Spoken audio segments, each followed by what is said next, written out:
오늘 참 기쁘고 즐거운 부활절입니다.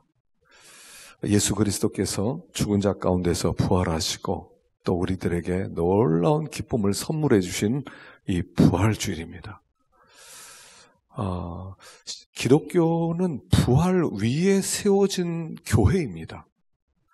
예수께서 부활하심으로 말미암아 예수님이 왕이 되시고 또 부활하심으로 말미암아 그분이 이제 심판하는 심판주 되시고 또 부활하심으로 말미암아 하나님 나라를 세우시고 모든 것이 부활 위에 세워져 있어요. 기독교는 부활이 핵심이에요. 그리고 우리 믿는 사람들은 다 부활을 믿습니다. 예수님이 죽은 자 가운데서 3일 만에 부활하셨지 믿습니다. 그런데 이상하게 부활하셨는데 그 부활을 믿으면서도 뭔가 부활을 통해 주시는 축복을 잘 못 누리고 있다는 겁니다. 우리 초대교회 때는 안 그랬거든요. 초대교회 때는 이 주일 자체가 이 부활을 기념하는 날이기 때문에 모일 때마다 그들이 찬양하고 기뻐하고 또 그 모습 때문에 많은 분들이 예수를 믿게 되고. 근데 지금은 부활을 별로 얘기를 안 해요. 아침에도 잠깐 얘기했습니다만 사순절 그래놓고 40일 동안은 십자가를 묵상하는데 부활은 하루밖에 생각을 안 해요. 내일 되면 부활을 까맣게 잊어버려요. 또 평소에 부활에 대한 찬양을 하면 왜 이 찬양을 지금 하냐고 하기도 하고요. 복음성가를 만드는 사람이 십자가 찬양은 많이 만드는데 부활 찬양은 만들지도 않아요. 아예 찾아볼 수도 없어요. 그러다 보니까 이 부활이 주는 축복을 우리가 잘 못 누리는 것 같아요. 기독교 신앙은 부활 신앙이에요. 우리는 부활이 가장 큰 축복이죠. 그래서 우리는 부활의 렌즈를 끼고 모든 것을 바라보는 거예요. 부활 안경을 끼고 사건을 바라보는 거예요. 우리 사건을 사건으로 보질 않아요. 부활 사건으로 그 사건을 바라봐요. 그럼 달라지는 거예요. 그래서 믿음이란 뭐냐? 부활 신앙을 믿는 거다. 그리고 부활의 렌즈를 끼고 모든 상황과 모든 사건을 바라보는 것이다. 이겁니다. 부활 렌즈를 끼지 않으면 빌라도가 예수님에게 사형 판결을 내릴 때 그런 큰 힘을 가진 것처럼 보였죠. 제사장들이 사람들을 사주해서 예수님을 십자가에 못 박으라 그랬을 때 예수님이 죽을 때 승리자는 대제사장과 서기관인 것처럼 보였죠. 그러나 부활 렌즈를 껴서 보면 세상에 빌라도가 가장 불쌍한 사람이고요. 대제사장과 서기관들은 승리한 것이 아니라 그들은 마귀에게 이용만 당한 그런 결과를 낳는 거죠. 오늘 우리가 살아가는 이 삶의 환경을 부활이란 렌즈를 끼고 보셔야 돼요. 그럼 다르게 보여져요. 다르게 해석이 돼요. 우리는 그 다르게 해석하면서 살아가는 사람들이에요. 그래서 이 부활이 주는 축복이 뭐냐? 오늘 이것을 함께 생각하면서 은혜를 나누고자 합니다.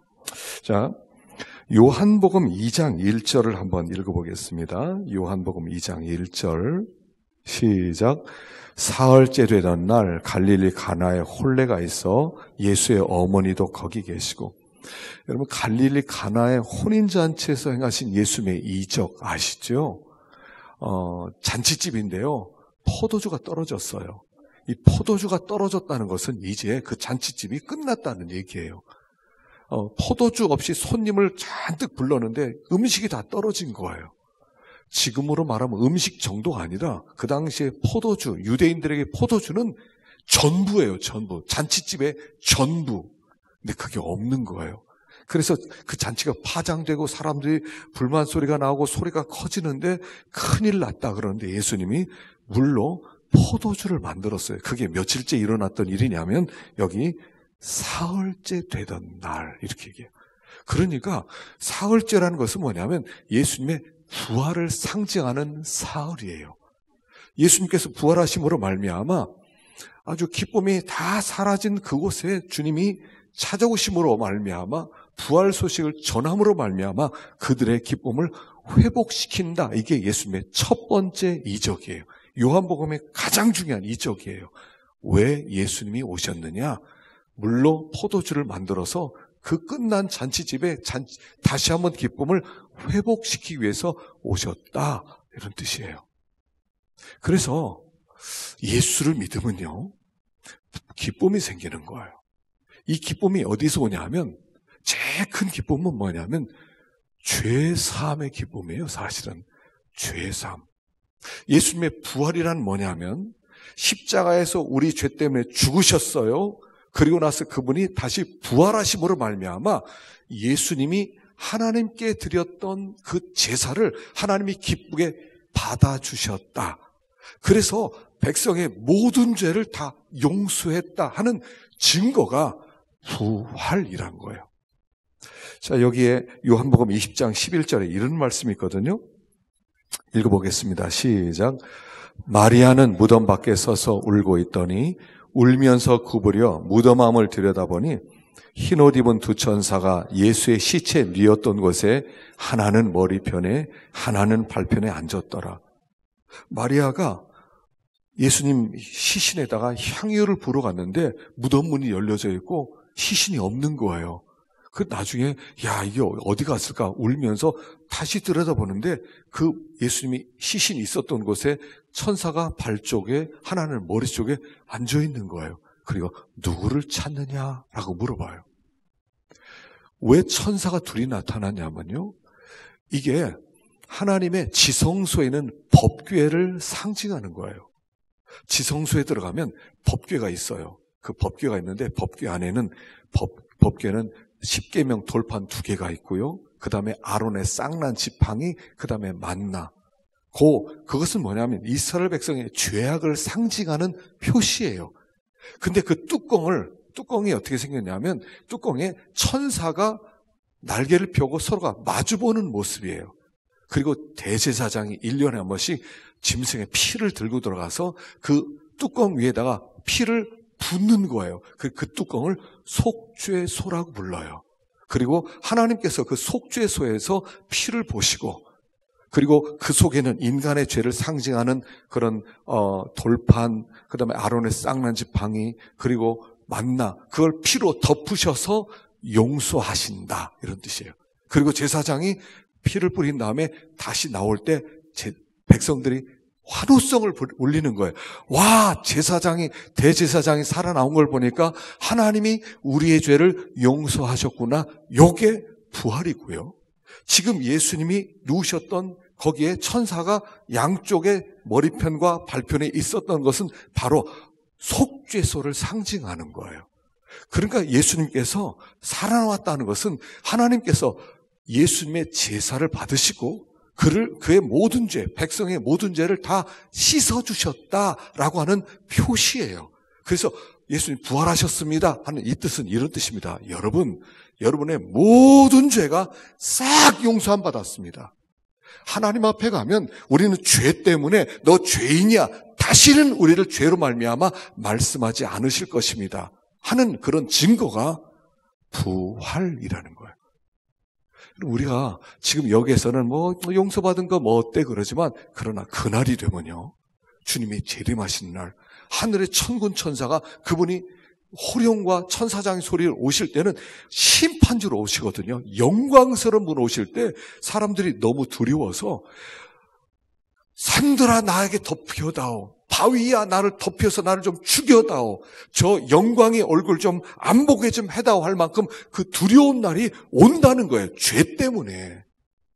그런데 우리 주님은 이제 예수님께서 다 우리의 죄를 씻어서 죽으심으로 말미암아 우리의 죄가 깨끗해졌다는 뜻이에요. 우리가 죄사함을 받았다는 뜻이에요. 최고의 축복이 뭐냐면 죄사함이에요. 죄사함을 받는 거예요. 예수를 믿으면 최고의 복이 뭐냐면 죄사함을 받는다는 거예요. 이 땅의 모든 저주는 죄로부터 옵니다. 여러분, 아무도 몰래 죄를 범해 보세요. 그러면 이상하게 어두운 그늘이 그 사람에게 덮여요. 그 사람에게 덮여서 그 사람에게 재앙이 와요. 아무도 모르게 죄를 범했는데, 죄라고 하는 것은 다 재앙을 부르는 소리하고 똑같아요. 우리가 결국 이렇게 고통 가운데 있고 어려움 가운데 있고 늘 이렇게 재앙 가운데 있고 그 이유가 뭐냐면 죄 때문에 그래요. 그런데 예수를 믿는 자는 그 죄사함을 받게 되고 죄사함을 받은 다음엔 더 이상 죄 종살이 하지 않으면서 살 수 있게 되는 거예요. 마치 1945년에 8월 15일 우리나라가 일본 식민 통치에서부터 자유를 얻었어요. 일본이 얼마나 못된 짓을 많이 했는지 몰라요. 얼마나 우리나라에 있는 자원을 다 수탈해 갔는지를 몰라요. 하여간 웬만한 보석들을 다 가져갔어요. 우리나라 국보급 싹 가져갔어요. 일본에 다 있다고요. 그런데 8월 15일 날 딱 자유가 되었어요. 그러니까 그때부터는 힘을 못 쓰는 거예요. 그전에는 일본 순사가 와서 너 산에 가서 나무 해와. 너 짐 좀 날라. 그러면 꼼짝없이 그래야 되지. 안 하면요 다 감옥에 집어넣고 다 고문을 했다고요. 그런데 해방된 다음에는 일본 순사가 와서 당신 산에 가. 그러면 내가 왜 가? 그럼 끝나는 거예요. 그게 권세라는 거예요. 죄사함의 권세. 예수를 믿고 났을 때 그리고 나서 예수의 부활이 내 부활이 된다는 것은 마귀가 유혹해서 야 죄 짓자. 죄 지으면 너 행복해질 수 있어. 내가 왜 그 짓을 해? 나 안 해. 할 수 있는 권세가 생기는 게 죄사함이에요. 이게 부활이 우리에게 주시는 첫 번째 가장 중요한 축복이라는 거예요. 그래서 우리가 그 부활을 믿고 그리고 부활 안에 거할 때 우리는 마귀의 모든 권세를 이기면서 이런 마귀의 권세만 이기면 믿는 사람은요 복 받게 돼 있어요. 우리가 마귀의 권세를 이기지 못해서 맨날 옛날처럼 살아가지 마귀의 권세를 이겨서 죄 짓자 할 때 싫어. 난 죄 안 지을 거야. 난 하나님의 말씀대로 순종할 거야. 그렇게 나가기만 하면요. 왜 복을 못 받아요? 복을 받게 돼 있다니까요. 말씀 앞에 순종하고 굴복하고 그렇게 나가면요. 그냥 복이 오는 건 그냥 자연스럽게 오는 거예요. 하나님이 형통하게 해주세요. 하나님이 함께하는 사람이 됐는데 왜 복을 못 받겠어요? 자꾸 거역하고 자꾸 죄 권세에 무너져서 자꾸 마귀와 함께 죄를 지니까 자꾸 안 되는 거지. 죄를 이기면요 잘 되게 돼 있다고요. 말씀대로 순종만 하면요 잘 되겠다고요. 마귀에 막 쫓겨나간다고요. 그러니까 다른 것을 걱정할 게 없어요. 다른 거. 이게 첫 번째 축복이에요. 죄사함의 축복. 자유케 되는 축복.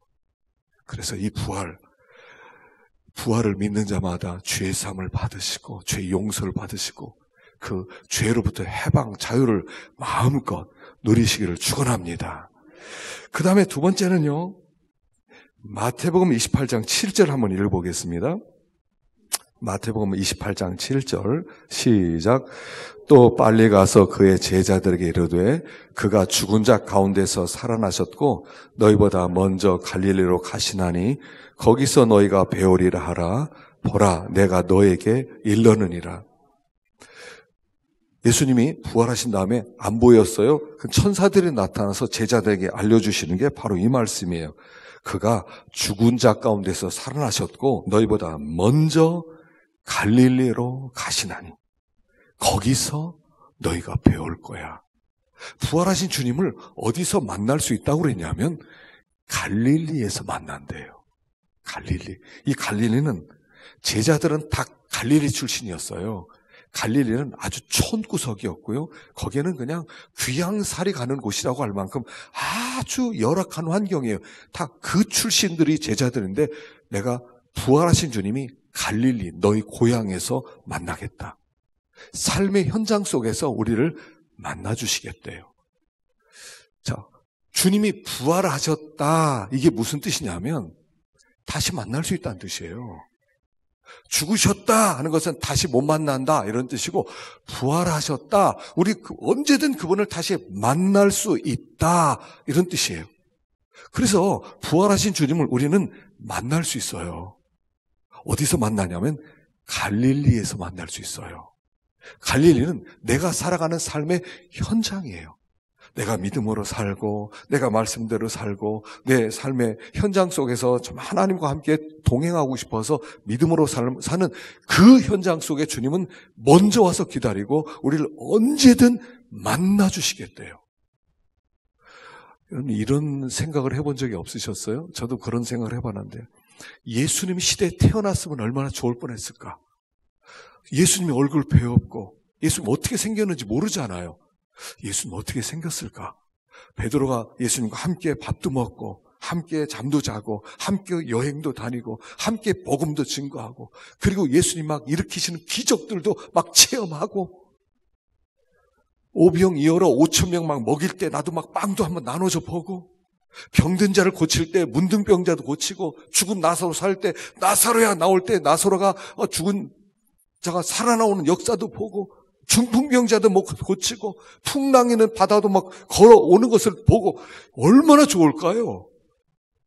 그런데 그 부활하신 주님을 우리의 삶의 현장 속에서 그대로 만나서 체험할 수 있다는 거예요. 그분이 우리가 원하는 어디든지 찾아오실 수 있는 그런 분이 되셨다는, 아니 그보다 더 큰 일, 더 놀라운 능력이 나타날 수 있는 그분으로 우리에게 찾아오실 수 있다는 거예요. 이게 부활이 주는 축복이에요. 우리가 부활을 믿어요. 그런데 대부분 이렇게 생각해요. 부활했는데 죽은 자가 살아나는 것을 믿어. 그러나 그건 나와 관계없어. 그분 하나님 보좌 우편에 계시거든. 나중에 죽으면 그때 얼굴 뵐 거야. 틀렸어요. 그분 우리 삶 현장 속으로 언제든 오실 수 있는 분이에요. 제자들이 문을 꽁꽁 걸어 닫고 무서워서 덜덜 떨고 있을 때 갑자기 주님이 싹 나타나더니 평강이 있을지어다 이렇게 인사하신 분이에요. 거기 도마가 없었거든요. 나중에 도마인데 예수 우리가 예수를 만났다고 그러니까 도마가 무슨 소리야. 나는 손가락 그 목자국에 손 넣어보고 옆구리에 손 넣기 전에 안 믿어. 그랬는데 갑자기 주님이 나타나더니 도마야 그래? 그러면 내 못자국에 손 넣어봐. 내 옆구리에 손 넣어봐. 그리고 믿어. 이렇게 말씀하세요. 그 얘기는 뭐냐면 거기 주님이 없었는데 들으셨다는 얘기예요. 주님이 꼭 눈으로만 보이게 계신 분이 아니라 주님이 안 보이는 분으로 거기 계셨다는 거예요. 예수님이 40일 동안 이 땅에 계셨는데 40일 동안 제자들과 항상 함께 있지 않았어요. 어떤 때 쑥 나타나셔서 잘 있었느냐 하다가 어떤 때 쑥 사라지기도 하시고, 그러니까 주님이 계신 것 같기도 하고 안 계신 것 같기도 했는데 사실은 이렇게 봐야 돼요. 눈에 보이는 눈으로 계셨다가 안 보이는 눈으로 계셨다가 이런 뜻이에요. 그래서 얼마든지 그분이 우리에게 찾아오신 분이 되었다. 그리고 이제 그분이 우리에게 언제든지 오시기 때문에 우리가 그분을 부르기만 하면, 요청하기만 하면, 하나님 좀 와서 도와주세요. 주님, 부활하신 주님, 우리와 항상 함께하기로 약속하지 않았습니까? 여기 보면 내가 너를 고아와 같이 버려두지 아니하고 다시 오리라 하지 않았습니까? 주님, 다시 와주세요. 고아처럼 나를 홀로 버려두지 마세요. 주님, 내 곁에 와 계셔요. 우리가 항상 힘들어하는 게 그거 아닙니까? 난 고아야. 난 늘 혼자야. 내 곁에 아무도 없어. 내 편은 없어. 이게 우리들의 고민이잖아요. 난 혼자야. 주님이 이렇게 말씀하시거든요. 내가 너희를 고아와 같이 버려두지 아니하고 너희에게 오리라. 고아처럼 버려두지 않겠다. 아버지처럼 찾아와서 내가 너희를 책임지겠다라고 말씀하시고 약속하셨다는 거예요. 자, 그러니까 이제부터요, 이렇게 기도하시면 돼요. 주님, 나 힘들어 죽겠어요. 분명히 근데 주님 약속하지 않았습니까? 고아와 같이 버려두지 아니하고 오리라 하지 않았습니까? 주님 와주세요. 제 곁에 와서 저에게 힘 좀 주세요. 제 곁에 오셔서 위로해 주세요. 그럼 그분은 오신다는 얘기예요. 제가 우리 제자 훈련을 하면서 제가 지난주에 제 6과를 했거든요. 이제 다음 주에 우리 제자 훈련 이렇게 헌신 예배를 드릴 텐데 6과가 기도의 응답이라는 부분이었어요. 제가 기도의 응답을 같이 공부하면서 제가 얼마나 은혜를 받았는지 몰라요. 와, 구하라 주실 것이요, 찾으라 찾을 것이요, 문을 두드리라 열 것이다. 너희가 악한 자라도 자식에게 좋은 거 줄 줄 알거든 하물며 하늘에 계신 너희 아버지가 좋은 거 주지 않겠느냐? 와, 제가요 그 말씀을 그렇게 많이 암송하고 그렇게 설교하고 그랬는데 은혜가 되더라고요. 와, 하나님은 반드시 절대로 응답하시겠다고 했구나. 내가 왜 이걸 몰랐지? 내가 그러면 하나님께 구해야 되겠다. 제가 결심을 했어요. 예전에는요, 제가 기도할 때 저녁에 기도하러 들어가면 1시간은 기도해야 되는데 시간이 좀 부족하네. 오늘은 안 될 것 같아. 30분밖에 안 나. 나중에 1시간 되면 기도해야지. 이런 식으로 해서 기도를 못 했거든요. 근데 보니까 그거 아니에요. 그냥 기도하면 돼요. 30분밖에 없네? 그럼 30분 기도해야지. 그리고 30분 기도하면 되는 거예요. 10분밖에 없네? 그럼 10분 기도하면 되잖아요. 왜 꼭 1시간을 채우려고 그래요? 그렇게 생각하니까 아주 쉬워지더라고요. 시시때때로 그냥 기도할 수 있어요, 보니까. 아이고, 시간이 한 10분 나네? 10분 동안 기도해야 되겠다. 10분 동안 기도하는 거예요. 걱정거리가 금방 생겼어요. 또 어떤 분이 기도 제목을 요청했어요. 그럼 바로 기도하면 되는 거예요, 거기에서. 많은 분들이 이제 문자도 보내시고 기도해달라고 그러면요. 바로 거기서 기도합니다. 예, 알았습니다. 기도하겠습니다. 그리고 그냥 한 10분 기도하면 되잖아요. 하나님 도와주세요. 하나님 붙들어 주세요. 그럼 하나님이요. 즉각적으로 응답해 주세요. 제가 지난주에는요. 어떤 제목으로 기도했거든요. 너무 시급해서 이틀 만에 응답해 주시더라고요. 제가 어떤 제목이라고 말씀 못 드리는데 이틀 만에 즉각적으로 응답이 오더라고요. 놀랄 만큼. 여러분, 이런 부활하신 주님이 들으시고 찾아오시고 함께해 주시고 위로해 주시는 이 놀라운 축복이 부활로 말미암아 시작됐다는 거예요. 왜 이걸 활용을 못해요? 왜 이 축복을 못 받는 거예요? 무슨 문제 있으세요? 저한테 요청하지 마시고, 물론 어려운 건 요청도 하시지만 바로 그냥 기도하세요. 하나님, 지금 어려운 문제가 부딪혔습니다. 이거 어떻게 하면 좋습니까? 그럼요, 금방 그분이 평강 주시고요. 두려워하지 말라고 하시고요. 나중에 보면 그 즉각적으로 응답해 주시는 거예요. 그 부활의 주님을 삶의 현장에서 만날 수 있게 되었다는 거예요. 얼마나 좋아요. 예수 믿는 사람은요, 이게 수지 맞는 사람이에요. 수지 맞아요. 그래서 그 부활의 주님이 우리는 약속을 붙든 거예요. 내가 너희를 고아와 같이 버려두지 아니하고 너희 오리라. 약속했어요. 이거 붙들면 돼요. 고와 같이 버려두지 아니하고 다시 오리라. 이걸 붙드세요. 하나님 약속했어요. 약속한 겁니다.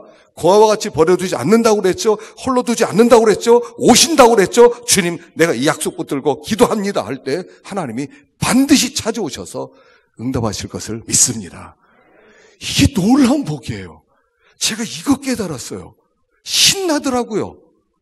기도하는 게 옛날엔 짐이 돼서 1시간 기도해야 돼. 난 1시간 엎드려야 돼. 이랬는데 그게 아니고 그냥 가서 그냥 제목을 쓰고 그냥 기도하는 거예요. 하나님이 이렇습니다. 또 쓰는 거예요. 이렇습니다. 그냥 그렇게 기도하는 거예요. 그냥 기도를 짐으로 생각하지 마세요. 어려운 거라고 생각하지 마세요.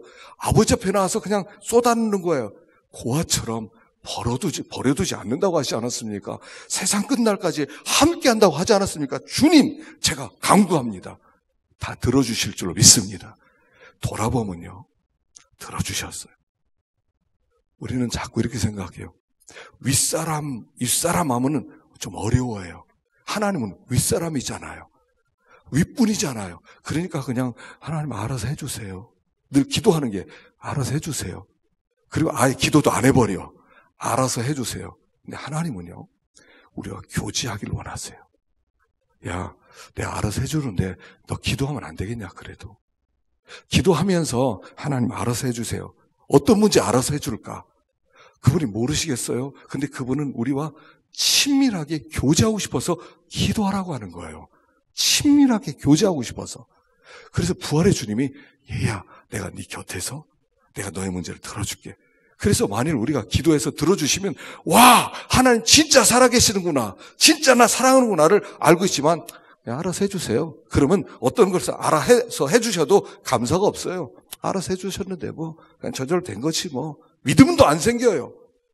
그러나 기도하면서 받은 응답들은 우리를 더 강하고 또 흔들리지 않은 견고한 믿음의 사람으로 만든다는 거예요.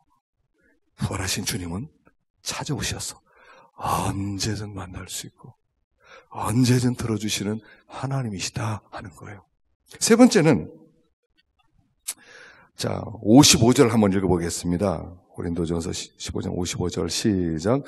사망아, 너의 승리가 어디 있느냐? 사망아, 내가 쏘는 것이 어디 있느냐? 사망에 쏘는 것은 죄요, 죄의 권능은 율법이라. 이 참 기가 막히죠. 사망아, 너의 승리가 어디 있느냐? 사망아, 너의 쏘는 것이 어디 있느냐? 사망이 이기지 못하는 원수가 어디 있었어요? 이제까지 안 죽은 사람이 어디 있었어요? 이 세상에 태어났던 모든 사람은 다 죽음을 맛봤어요. 사망은 이기지 못하는 게 없어요. 다 이길 수 있어요. 그런데 예수님이 사망이 예수님을 덮쳤어요. 너도 죽어. 그래서 예수님을 죽였어요. 그랬더니 예수님이 죽음을 물리치고 살아나셨어요.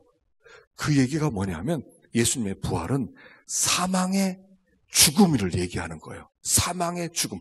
사망이 죽었어요. 사망이 죽었어요. 그래서 더 이상 사망이 힘을 쓰지 못하게 되었다. 이런 뜻이에요. 사망이 힘을 써서 우리가 사실 걱정이 있거든요. 죽을까봐. 안 죽기 위해서. 나 죽으면 어떻게? 나 죽으면 안 돼. 죽는다. 이런 막 쩔쩔매고. 몸에 암에 걸렸다 그러면 막 쩔쩔매고. 암이야 큰일 났네. 나 어떡하지 그랬는데 이제는 더 이상 예수님이 부활하심으로 사망을 죽여버리셨어요. 더 이상 사망이 우리에게 힘을 쓰지 못하게 되었어요. 우리에겐 더 이상 죽음이 없게 되었다 하는 거예요. 없을 뿐 아니라 우리에게 찾아오시는 그 죽음이 오히려 축복이 되었다는 거예요. 저는 이 계시록 14장 말씀을 참 좋아하는데 읽어보십시다. 14장 13절 시작. 또 내가 들으니 하늘에서 음성이 나서 이르되 기록하라. 지금 이후로 주 안에서 죽는 자들이 복이 있도다 하시매 성령이 이르시되 그러하다. 그들이 수고를 그치고 쉬리니 이는 그들이 행한 일이 따름이라 하시더라. 제가 참 좋아요. 이 지금 이후로 주 안에서 죽는 자들이 복이 있다. 아니 죽는 자가 복이 있어요? 죽는 게 무슨 복이에요? 죽으면 복이 아니지. 그런데 죽음이 복이라는 거예요. 왜냐하면 죽게 되면 죽음이 우리를 삼키면 우리는 죽음으로 끝나는 게 아니라 죽음 뒤의 세계로 가기 때문에 죽음이 하나의 문이 돼버린 거예요. 새로운 세계로 들어가는 문. 죽음은 문에 불과해요. 문. 오늘 새벽에도 잠깐 말씀드렸어요. 왜 예수님이 3일 만에 부활하셨느냐. 제가요, 이 3일 만에 왜 부활했냐는 이 질문을요, 한 10년 전부터 한 것 같아요. 왜 하필은 3일이지? 왜 3일 만에 부활하시지? 4일도 아니고 5일도 아니고 일주일도 아니고 왜 3일 만에 부활하셨지? 제가 고민을 많이 했어요. 10년 동안 안 풀리더라고요. 모르겠더라고요. 뭐 어떤 사람은 그냥 확실하게 죽는 것을 확인하는데 하루 걸렸다. 뭐 이렇게 얘기도 하고 그러는데 그런 뜻이 아니에요. 3일이란 게 뭐냐면 3일이라는 건 이 하나님의 첫 창조에서 3일 동안 무슨 일이 있었냐면 첫날 빛이 창조되고 둘째 날 하늘 창조되고 셋째 날 땅이 창조됐어요. 이게 중요해요. 넷째 날은 이 해와 달과 별, 빛이 창조되었으니까 거기를 채우는 해와 달과 별, 그 다음에 그 다섯째 날에는 하늘을 채우는 그 새들, 그 다음에 물고기들, 여섯째 날에는 요 땅을 채우는 육축, 가축들, 그 동물들, 그리고 사람. 그렇게 3일 동안에 첫 창조에 하나님께서 이 세상에 살 수 있는 모든 근거를 마련하는 게 3일이었는데 예수님의 십자가 죽으심과 부활은 뭐냐면 재창조가 일어났다는 거예요. 재창조. 첫 창조가 타락을 해서 첫 창조에서 혼돈과 공허와 흑암이 있었는데 두 번째 창조인 예수님께서는 이 세상에 이렇게 엉망이 된 혼돈과 공허와 흑암이 된 그 세상을 예수님이 빛으로 오셨고 그리고 십자가 죽으심으로 부활하심으로 새하늘과 새 땅, 죽음이 없는 세계를 만들었다 이런 뜻이에요. 3일 만에. 예수님이 죽은 지 3일 만에 부활하셔서 죽음이 없는 세계를 만드셔서 빛으로 가득 찬 새하늘과 새 땅을 만들어 놓으셨다. 누구든지 그 예수를 믿으면 이 죽음을 통과해서 그 새하늘과 새 땅에 들어간다. 이런 뜻이에요. 얼마나 놀라운지. 이거 깨닫고 나니까요. 세상에 그래서 3일이었구나. 재창조의 3일이었구나. 새로운 세계를 만들었구나. 여러분 눈에 보이는 죽음의 세계가 전부가 아니라 예수님이 만든 세계는 죽음을 뛰어넘는 영원한 세계, 빛의 세계, 사랑의 세계, 완전한 세계가 우리 앞에 기다리고 있는데 이거는 죽음을 통과하고 가는 땅이기 때문에 죽음이 복이라는 거예요. 할렐루야. 죽음이 복이에요, 죽음이. 바울이 이렇게 얘기했어요. 그래서 빌립보서 1장 23절 시작. 내가 그 둘 사이에 끼었으니 차라리 세상을 떠나서 그리스도와 함께 있는 것이 훨씬 더 좋은 일이나 그렇게 하고 싶으라. 자, 바울이 이렇게 얘기해요. 살든지 죽든지 하다가 차라리 세상을 떠나 그리스도와 함께 있는 것이 훨씬 더 좋은 일이다. 내가 이 세상보다 죽어서 주님과 함께 있는 것이 나에게는 훨씬 더 좋은 일이래요. 죽는 게 훨씬 더 좋은 일이래요. 여러분, 이게 믿어지세요? 한번 해볼까요? 난 죽는 게 훨씬 더 좋다. 한번 해봅시다. 시작. 나는 죽는 게 훨씬 더 좋다. 병 있는 사람이나 살기 싫은 사람이나 너무 어려운 사람, 그게 아니라 우리 모든 사람들이 죽는 게 훨씬 더 좋대요. 조금 좋은 게 아니에요. 훨씬 더 좋대요. 이 바울의 고백이에요. 왜냐하면 바울은 이 세계를 알았어요. 부활의 세계, 새 생명의 세계, 완전한 세계, 주님이 우리를 사랑해서 안아주는 그 세계, 거기에는 미움이 있고 미움도 없고 어둠도 없고 눈물도 없고 아픔도 없고 고통도 없는 그 세계, 그 세계가 죽음을 통해서 열려지기 때문에 죽음이 복이다, 복. 죽음이 복이다, 복. 이렇게 얘기하는 거예요. 이게 부활이 준 축복이라는 거예요. 죽는 게 좋다. 훨씬 더 좋다. 훨씬 더 좋다. 그냥 살기 위해서 발버둥 치는 게 아니라 이 땅에 살아가는 삶은 하나님이 맡기신 사명을 감당하는 생애를 살다가 그리고 하나님이 부르시면 할렐루야. 이화여대를 세운 이화여대 초대 총장 김환란 박사님, 나 죽으면 울지 마라. 그리고 행여 나갈 때 할렐루야를 불러다오. 할렐루야. 내가 천국에 입성하는데 울어서는 안 된다. 할렐루야를 불러다오. 그게 고백이었다는 거예요. 그래서 부활하신 주님과 함께 살아가는 것은 얼마나 큰 행복인지 몰라요. 이제 어떤 할머니예요. 이 할머니가 초등학교도 안 나왔어요. 그런데 이제 교회에서 이제 갑자기 간증을 하게 되었어요. 그러면서 자기가 처음에는 그냥 누가 와가지고 10번만 다니라고 그래서 10번을 다니다가 그냥 은혜스러워서 교회를 다녔는데 3년 동안 잠만 잤대요. 처음엔 가운데서 잠자다가 그 다음에 뒤에서 잠자다가 앞에서 잠자다가 근데 잠자면서 꼭 그렇게 기도를 했대요. 그래서 교회 오기만 하면 하나님, 저 하나님의 말씀이 머리끝에서 마음까지 나로 충만히 채워달라고 그러면서 잠을 잤대요. 잠을 자면서 은혜를 받았나 봐요. 그러면서 마음에 기쁨이 있기 시작하더래요. 말씀을 암송하는데 기쁨이 있어서 막 말씀을 해서 사람들에게 나눠주고 그러니까 또 어떤 사람이 자기도 좋다고 어느 교회 다니냐고 그래서 자기 교회 와서 새벽부터 나오더니 은혜 받고 또 구원을 받고요. 자기는 전도도 안 했대요. 어떤 사람은 뭐 그렇게 당신 행복하냐, 당신 보면 기분이 나쁘다 막 그런 얘기를 하는데도 이 할머니가 나는 너무 좋다. 주님이 계시는데 부활하신 주님과 함께 사는 게 너무 행복하다. 뭐 이런 간증이에요. 다른 사람들이 정신이 없다고 미쳤다고 당신만 뭐 기분이 나쁘다고 그런데도 기쁜 걸 어떻게 해요? 부활하신 주님이 우리에게 오시는 거죠. 왜 우리가 이렇게 부활하신 주님이 계시는데도 이렇게 인상을 찌끄리고 다니고 걱정 근심 또 나갈 때도 역시 걱정 근심 가지고 또 나가고 그분이 우리 안에 계시다는 거예요. 그분이 주신 그 축복은 다 나를 위해서예요. 생각해 보세요. 여러분 왜 돈 버셔요? 왜 돈 버셔요? 나이도 많이 들어가시는데 자식 주려고 하는 거 아니에요? 자식들에게 좀 남겨주려고 그러잖아요. 우리 주님이 하신 모든 일은 다 나를 위해서요. 그 복을 내가 누리도록 하기 위해서 주님이 죽으시고 부활하시고 성령이 보내시고 그것이 다 나를 위함이라는 거예요. 우리가 이번 부활주일에 그 주님과 좀 더 친밀히 하고 그 부활하신 주님을 마음 중심으로 모시고 그리고 그 놀라운 은혜와 축복을 누리시기를 축원합니다. 기도하겠습니다.